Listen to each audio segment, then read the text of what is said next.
From copycats and imposters to heroes from across the multiverse, there have been quite a few characters who have donned the mantle of Captain America over the years. Heck, Captain America has had more retcon and swerve identity reveals than almost any other character. This is every Captain America ranked.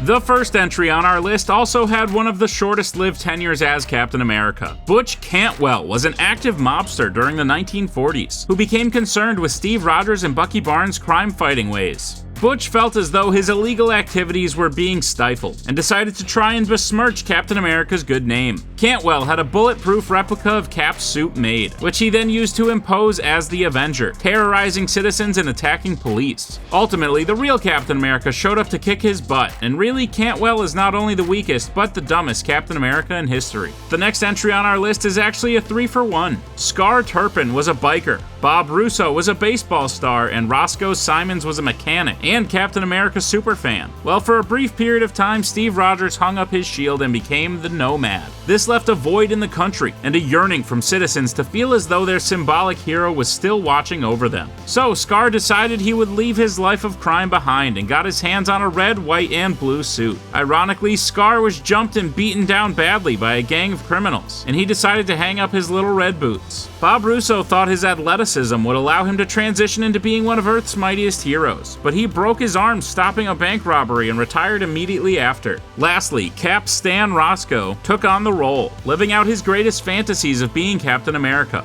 Unfortunately, Roscoe sacrificed his life fighting crime, which inspired Steve Rogers to return as Cap. The reason these three rank higher than Butch Cantwell is because in a 3-versus-1, they'd probably take him out, but they were really just fill-ins until the real Cap came back.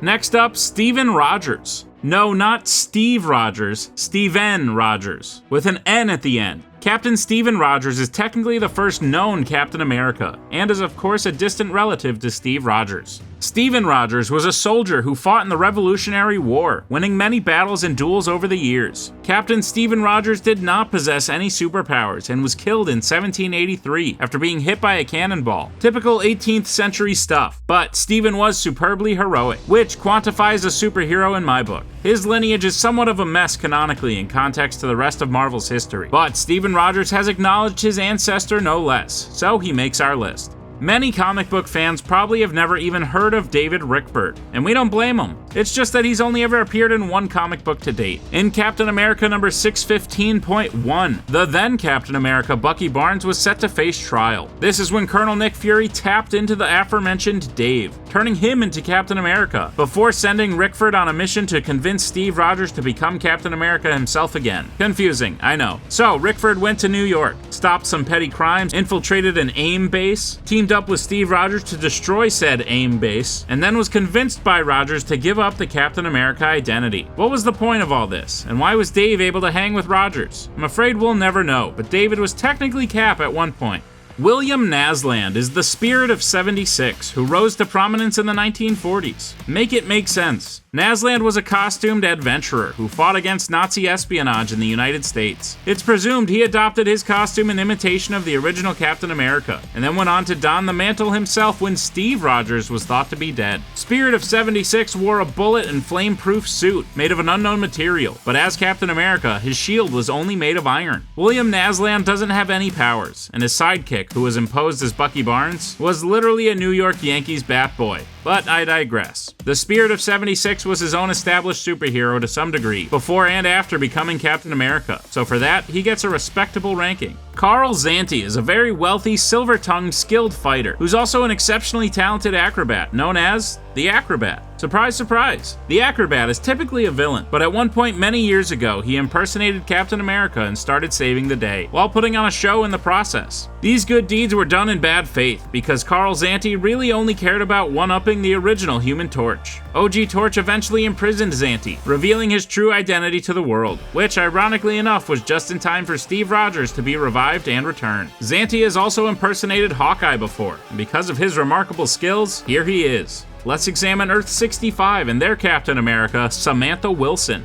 Anyhow, Samantha was inspired by African American aviators, so she dropped out of school and enlisted in the war. Subsequently, Samantha became the first African American woman to receive commission as a pilot in the U.S. Civil Air Patrol, but was relegated to performing in stunt shows. After breaking down barriers, Samantha became a hero in another way by taking part in Project Rebirth, becoming Captain America. Samantha Wilson has all the same powers as Captain America, as well as his shield. Because of her short body of work and minimally known feats, Sam doesn't quite crack my top 10. Jeffrey Mace is most commonly known as the Patriot. However, he too is one of the many people to become Captain America at one point in the character's illustrious history. Jeff Mace doesn't possess any superpowers per se, but he is an expert combatant and is incredibly durable. In the MCU or in Agents of S.H.I.E.L.D., Jeff Mace does have artificially enhanced inhuman physiology. As Captain America, Mace's shield was not indestructible and was made of enhanced titanium, but for a long time he was technically the longest serving active Captain America, even longer than Steve Rogers.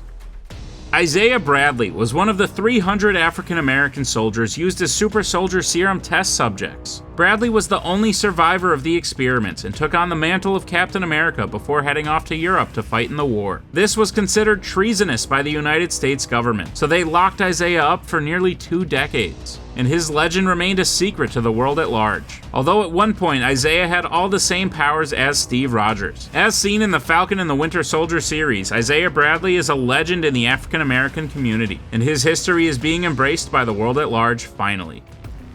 William Burnside is the Grand Director, but before he was called that, William was a little boy who grew up idolizing Captain America. Actually, Burnside was more obsessed with Captain America, and spent his entire life studying the hero obsessively. Aligning with the Nazis, Burnside learned and stole their super soldier formula, then brought it back to the USA, then used it to transform himself into Captain America. Where was Cap at this time? Remember Jeffrey Mace, who we talked about a minute ago? Well, he was retiring his blue tights and Burnside was there to take over. Burnside took things many steps further than anyone else. Like, he stole Steve's name and cosmetically changed his appearance and everything. Identity crisis aside, William is a formidable Cap, but he isn't the best fighter and prefers to rely on brute force. John Walker is the US agent. Think of the Flash, but reverse Flash. Yeah, reverse Flash, but for Captain America. Wearing red, white, and black, John Walker's first super person alias was the Super Patriot. And then Walker becomes Captain America. John Walker more or less got super soldier powers. During this time as Cap, Walker would moderate and tarnish the views and values that were closely associated with Captain America. As I'm sure you could probably guess, Rogers returned and beat up Walker, and took his costume and name back. John Walker has come into his own as the US agent, and is pretty morally ambiguous, and therefore a wild card.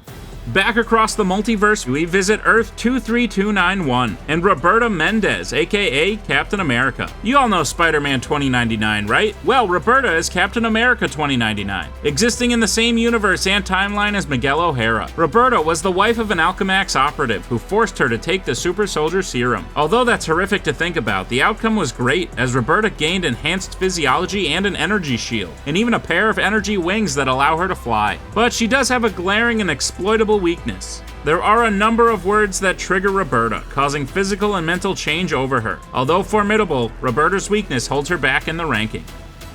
We've all seen Agent Carter on TV, and have shed a tear over the beautifully told love story between Peggy and Steve Rogers in the MCU. But did you know Peggy has become Captain America as well? No, not Captain Carter, who we've seen in Doctor Strange in the Multiverse of Madness and What If, but like the actual Captain America. Well, there's not really a difference, other than the design of the shield. Not only has Captain Carter happened on screen, but it's happened in the books as well. Captain Carter appeared in Exiles Volume 3, Number 3, and showed off her super soldier abilities. Agent Carter's intellect and skills mixed with Cap's powers and endurance make Peggy one of the best Captain Americas there is.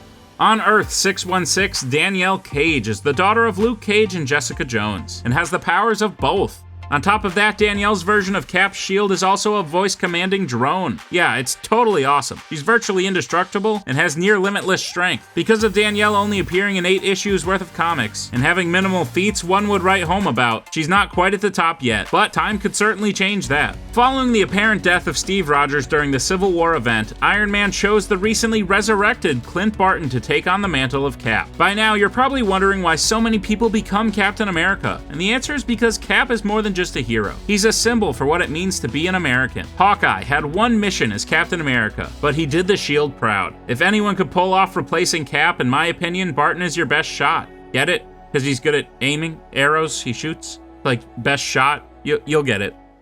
Frank Castle is of course the Punisher, who although is a good guy, approaches fighting evil in the complete opposite manner of Steve Rogers. In What If Age of Ultron number 4, Frank Castle of Earth 81223 just straight up became Captain America, but was willing to kill people for a while. Not only that, but his powers are interpreted as being more powerful than the original Earth 616 Captain America. As the Punisher, without having to, punish his foes so badly, Frank Castle gets number 5 on our list. James Bucky Barnes was Steve Rogers' best friend and Captain America's sidekick. Then he became the Winter Soldier. Then he became Captain America for a while. Steve Rogers was gone. Bucky had an enhanced cap suit made for him by Tony Stark, and took on the Star-Spangled Mantle as so many others have done. The Winter Soldier has enhanced strength, speed, and stamina, as well as regenerative healing and a bionic arm. He's an expert combatant and marksman and master assassin. That being said, other people on this list that are about to be named have laid the smackdown on Bucky a time or two by themselves. Sam Wilson is and was the Falcon, depending on which universe you're in, and is also one of the many Captain Americas. He's even Cap in the MCU right now. In the comics, Sam Wilson is also Captain America and has pretty much all of the same abilities and skills. Wilson doesn't have superpowers, but he is an incredibly formidable soldier and can fly using his Falcon's wings like nobody can. Because of his perseverance and ability to hang with supers without having powers of his own, Sam Wilson is one impressive Captain America.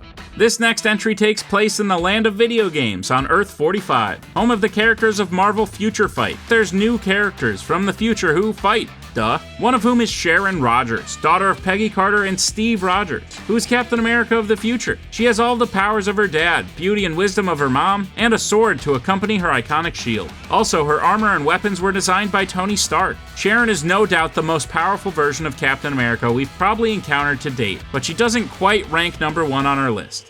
Number 1 belongs to Steve Rogers, the original, the OG, the super soldier, the living legend. Steve Rogers is Captain America, in every sense of the name. Not only does Rogers represent what it means to be a hero and an American, but he represents the symbol that is Captain America itself. Captain America isn't a costume, it's the morals and principles that Steve Rogers lives by. Steve is not only one of Marvel's oldest heroes, but he has taken part in the greatest battles in all of Marvel's comic book, animated, and cinematic histories. There's not much more I can say about the kid from New York that hasn't already been said, and because of this, Steve Rogers is a shoo-in for the greatest Captain America of all time. And there you have it, everyone who's ever been Captain America in the comics ranked. Who's your favorite version of Captain America? Did I leave any out? Let us know in the comments section below. And while you're down there, be sure to hit those like and subscribe buttons so you don't miss out on any Captain-centric comic content.